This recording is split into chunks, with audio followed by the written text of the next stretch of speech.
How AI is being used to create the ultimate choose-your-own-adventure game. The text-based RPG is one of gaming's oldest genres. Thanks to AI, gamers are bringing it back.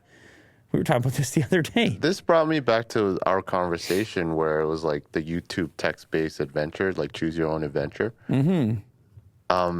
AI would be great for this. Right. You know, creating like a story and then branching out to like infinite possibilities. Yeah, because the hardest part with it is setting up all that variety of scenarios given one particular choice. Is you kind of run out, or you get in a loop, or there's no replayability. There's like two or three ways it can go.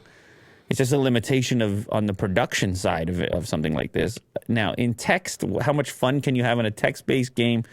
It might be a little readers. Yeah. But they're just saying to make books, to write books. In this case, it is, I think, a book. It says game. Well, it's text-based. Yeah, text-based game. So I guess you do have to read it. Yeah. You're standing in an open field west of a White House with a boarded front door. There's a small mailbox here. Will you open the mailbox or head for the house? Oh, so many choices. possibilities. This was a 1977 text-based adventure game, one of the most famous examples. And so now we go into the AI realm, and you can imagine, as you said, it's endless possibilities. Mm-hmm. But how do you play it? Is there like a board? Is it online? That's the curious thing as well. Like, is it on your phone, like a browser?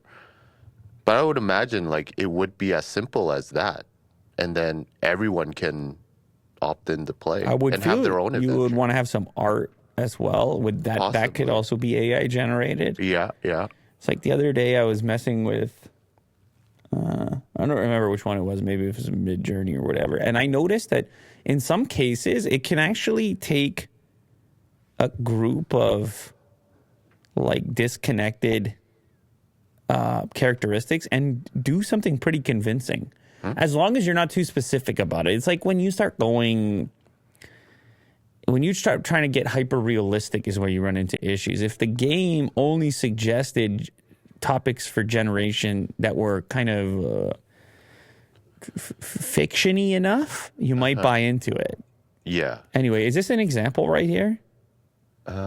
You are Logan, a detective living in Chicago. You have a pistol and a police badge. You enter the forest where you believe the criminal you're searching for fled to. Suddenly, a man runs out of the trees. He has a handgun and aims it at you.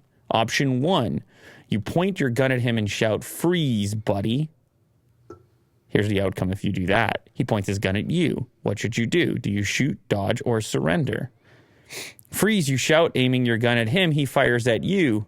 You use your cat-like reflexes to dodge the bullet. Or you shoot him in the left foot.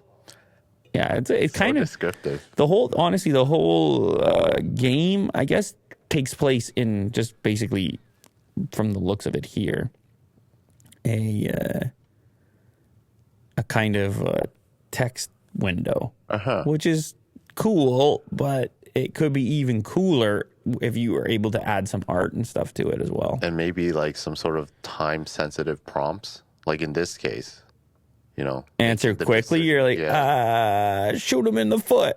Yeah. Infinite scenarios. That's pretty cool.